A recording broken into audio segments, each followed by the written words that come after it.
اليوم حقيقية، وهي قصة قصيرة لكنها يعني مليئة بالمعاني الجميلة. صاحب القصة يعني لا زال على قيد الحياة. اسمه معجب القحطاني، وكان مدير أو رئيس حرس الحدود بالمملكة، المدير العام حق حرس الحدود بالمملكة. الرجل هذا يعني مشهور بطيبه وكرمه وإنه يعني صاحب نخوة، كما هم جميع السعوديين إلا ما ندر. السعوديين ولله الحمد والمنة يعني لأنهم عرب أصليين، تملأهم النخوة وتملأهم الفزعة، ودائما يدورون رضا الله قبل رضا البشر. إلا ما ندر احنا بقايلين مجتمعنا كله ملائكي، لكن ولله الحمد والمنة يعني 90% من السعوديين صح أصحاب فزعة، يدورون الأجر وين ما كان. فمعجب القحطاني اللي هو كان رئيس أو مدير حرس الحدود بالمملكة كلها، اللي حصل إنه معجب أخذ له فرقة من فرقه، ويعني صار يدور بالبر بكذا في منطقة من المناطق. أعتقد أنها كانت يعني صحراء من صحاري نجد. المهم أنه يدور. كان الوقت تقريبا على تقريبا الظهر، بعد الظهر بشوي، يعني ما جاء العصر للحين. شافوا بيت شعر بعيد، قال لأخوياه خلونا نروح. تقريبا على تقريبا الظهر، بعد الظهر بشوي، يعني ما جاء العصر للحين. شافوا بيت شعر بعيد، قال لأخوياه خلونا نروح. أنا رجال، أنا أحب سوالف البدو، وأحب يعني لابد أنه نبي نلقى لنا شايب يسولف علينا، وأحب قصص البدو، وأحب قصص الأولين. يلا راحوا. يوم جو على البيت، ولا هذيك العجوز وبنتين قاعدات، بنتين شابات. السلام عليكم. وعليكم السلام. البنتين قامن ودخلن داخل. العجوز رحبت وهلت، يا هلا ومرحبا، يا هلا بالضيوف، اقلطوا. حريم منول يعني تكفي عن زوجها لصار غايب. ما مثلا تقف بالبيت وتقول له ما عند الرجال ما هو موجود، لا، يفتحنا المضافة أصلا. يعني حتى منول كانوا نظيفين ونواياهم نظيفة، وكل يحشم ويحترم عرض الثاني. قالت لهم تفضلوا واقلطوا. ما شاء الله، يعني هو معه ترى يجي 7 رجال، مو بالحاله. المهم اقلطوا للشق اللي هو جزء المجلس زي ما يقولون، وقعدوا. المهم جت دخلت العجوز شوي وطلعت. قال له يعني يا الحرمة، وين رجلت؟ حنا نبي راعي البيت. قالت رايح أنا قريب ويبي يجي هالحين، هو على حروة جاي هالحين. قال زين. جابت لهم القهوة، قالت يلا من اللي فيكم يعني على قولتهم صغير القوم خادمهم، من أصغر واحد فيكم يقوم يصب القهوة. شوي ما حد جاء، ما حد. دخلت العجوز مرة ثانية قالت الله يعافيكم، من الجيد اللي فيكم يقوم ياخذ له ذبيحة من الشبك ويذبحها ويجهزها علشان نسوي لكم هو غدا عشاء، يعني هو على العصر يبي يصير عشان نطبخه. قال معجب يا بنت الحلال ما له داعي، تعالي بس نبي ناخذ علومكم ونسألكم ونسولف معكم. يبي سوالف البدو هو، وهي عجوز يعني هي تعتبر بحسبة أمه ولا بحسبة خالته ولا. قالت قبل ما أجي وأسولف معكم خلى الولد بس يذبح الذبيحة، وعقب ما نجهز العشاء ولا الغداء أجي عندك ونسولف. قام واحد من الأفراد أمره معجب، قام وراح وذبح وصلخ وجاب الذبيحة. قامت الذبيحة تتحضر، قرب العصر وهو ينادي على العجوز معجب، تعالي أنت وين رجلك؟ قالت رجلي يطلب كالحل، رجلي ميت من له سنين. قالوا شلون قاعدين مبلبر أنت وبناتك ما عندك ولد؟ قالت لا والله عندي ولد. قال وين ولدت؟ قالت ولدي عسكري بحرس الحدود بالشرقية، وما خلى ولدي شيء يعني ما سواه علشان ينقل، لكن في واحد اسمه معجب القحطاني واقف له. معجب القحطاني هل هو تكلمه؟ قال وش اسمه ولدت؟ قالت فلان ابن فلان الفلاني. قال يصير خير ان شاء الله. ما علمه انه معجب. واحد اسمه معجب القحطاني واقف له. معجب القحطاني هل هو تكلمه؟ قال وش اسمه ولدت؟ قالت فلان ابن فلان الفلاني. قال يصير خير ان شاء الله. ما علمه انه معجب. المهم يناظر معجب يمين ويسار. العائلة فقيرة، العائلة يعني قال له شلون انتم عايشين؟ قالت والله عايشين على هالكم غنمة اللي انت تشوفها. يعني انا في رايي بقول لكم رايي. طيب وش تبي بالخلا؟ وش تبي بالبرة؟ لا دام ولده عسكري ويعني وبالمدينه ورا ما تروحي وبنياته، انا ما ادري يعني. لكن على قولتهم كل يعيش على هوا باله. يمكن العجوز معجبه هالبر طول عمره بالبر تلقونه من يوم انه بزر، عشان كذا يمكن ما تحب تغير. ما لكم بالطويله. المهم يوم رجع كان هالوقت هذا كان خميس وجمعة، وكانت دوامات هذاك الوقت الدوامات السبت. تعشى وشكروا العجوز وأثنوا عليها وبعدين مشوا. كان يوم الجمعة وهو ماشي اتصل على واحد من يعني الضباط اللي بالشرقية. قال اسمع، في عندك فرد اسمه فلان ابن فلان الفلاني، أبيه يحضر عندي يوم السبت، يحضر عنده بالرياض. قال ابشر انا بكلمه هالحين وخليه يستعد ويمشي لك يوم السبت وهو عندك بالمكتب. يوم جاء يوم السبت قام معجب القحطاني ويروح ويشتري شاص. تعرفون الشاص السيارة هذا، ويعبيه من ما يعني من كل خيرات الله.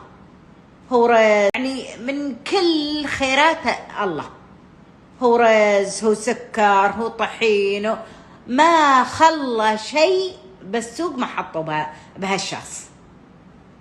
المهم راح للمكتب ووقف الشاص قدام المكتب ودخل المكتب.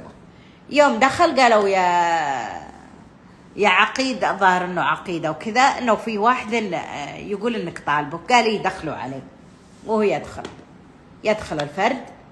سمي طال عمرك انت طلبتن؟ قال لي انا طلبتك، واسمع في برا سيارة شاص ومليانة ارزاق وهذا مفتاحها، امسك. الولد مسك المفتاح ما يدري وش الدعوة فيه. قال تمشي لامك وتسلم لي عليه وتحب راسه، الشاص واللي فيه لكم، واسمع البدله ما تلبسه طول ما انا حي، ما تلبسه وترجع للشغل الا لو قالوا لك معجب القحطاني توفى يطلبك الحل، وراتبك ماشي وقعد عند امك. تشكره ويعني وحب راسه. قال له رح لامك والله يعني اكرمتنا اكرام وهذا ردي الكرم. وركب الولد الشاص وراح لامه. للحين معجب القحطاني الله يطول بعمره موجود، ولكن اعتقد انه تقاعد. يعني جميل لما يكون الرئيس فيه إنسانية. حنا ما نبي فوضى العمل، لكن برضو ترى الأنظمة والفوضى العمل، لكن برضو ترى الأنظمة والقوانين صحيح وضعت لتنظيم العمل علشان ما فيه تسيب ولا فيه ناس يعني تقصر في عمله، لكنها ليست شيئا منزل، ما هي منزلة من السماء، ما هي بقرآن ولا هي بسنة. كثير من المدراء يعني لا نحط بمنصب كأنه يحسب الحكومة قالت له اقعد أنت جلاد، أنت لا تكلم الناس إلا والسيف بيدك، وهذا الشيء غلط. يا مناس يوم أنه راح منصبهم ما بقالهم إلا الدعاء عليهم والذكر السيء، ويا مناس راح منصبهم وماتوا وهو يدعى لهم لين الحين. تراك مجرد موظف. يعني أنا أستغرب من اللي يحسب نفسه يوم صار مدير ولا صار وزير تراك موظف. يعني في أي لحظة ممكن تنشال من منصبك، تصير مواطن عادي. لكن اسأل نفسك أنا وش قدمت يوم أني كنت على هذاك الكرسي. هذا واحد يقول أنا كان لي مديرين، مديري المباشر والمدير اللي فوق، يعني اللي فوق مديري. يقول مدير المباشر يقول كان غصة وسيف بحلقي. يقول إنسان عنجهي، إنسان يحسب نفسه يعني خلاص حاز الدنيا كلها، إذا أمرنا بأمر لازم. يقول كان غصة وسيف بحلقي. يقول إنسان عنجهي، إنسان يحسب نفسه يعني خلاص حاز الدنيا كلها، إذا أمرنا بأمر لازم ننفذه ما نناقشه. لو قصرنا في عمل، رغم حنا بشر والقصور هذا وارد. يقول لو قصرنا يعني يعاقبنا عقاب الملكين. يقول المدير اللي فوقه عكسه تماما. يقول صار موقف بيني وبين مديري هذا المباشر، يقول بغى يفصلني ورفع فصلي.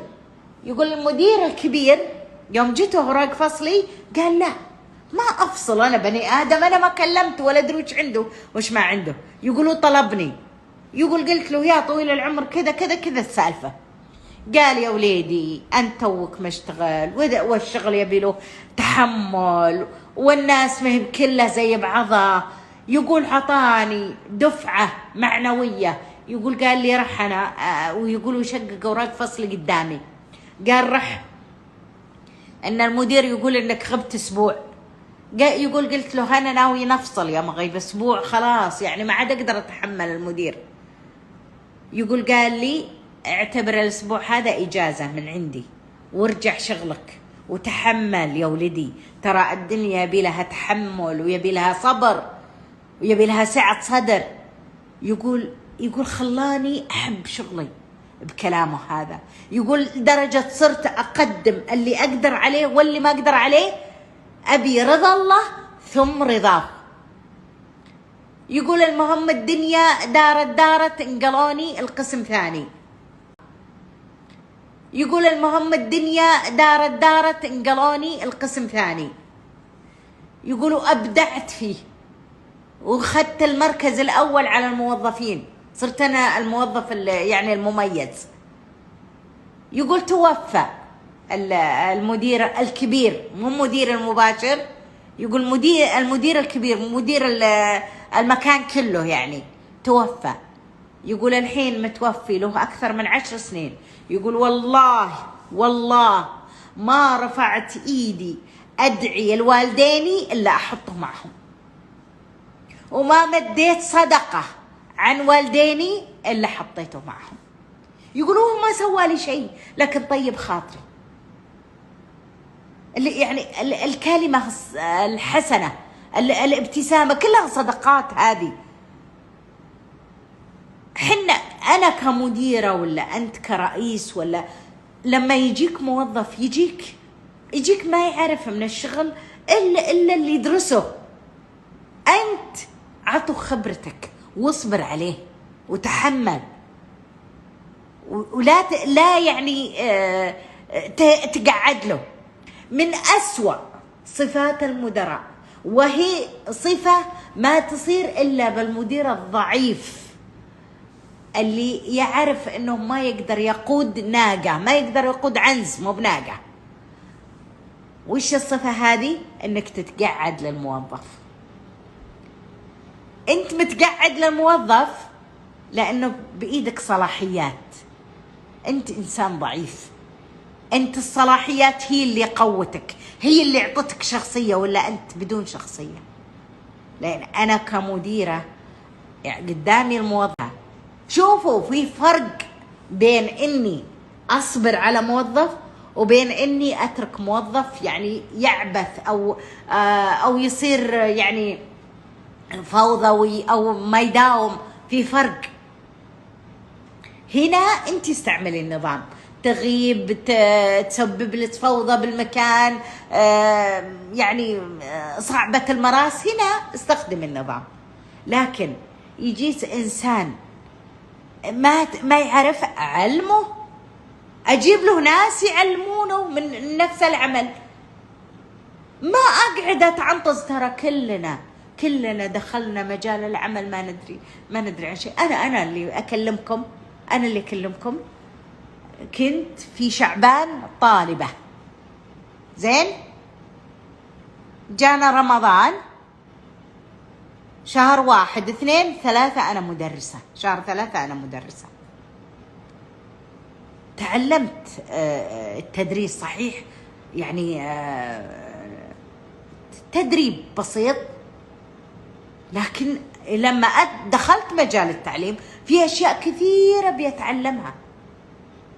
بشلون تعلمينها من إنه يكون عندك مدير متفهم وعندك زملاء متعاونين، وتعلمنا ودرسنا وخدمنا دولتنا ولله الحمد 33 سنة. أنا واحدة خدمت 33 سنة و9 شهور. أنت كمديرة اعتبري اللي داخل ولد من عيالك ولا بنت من بناتك، اصبري عليهم، علميهم. بكرة الشخص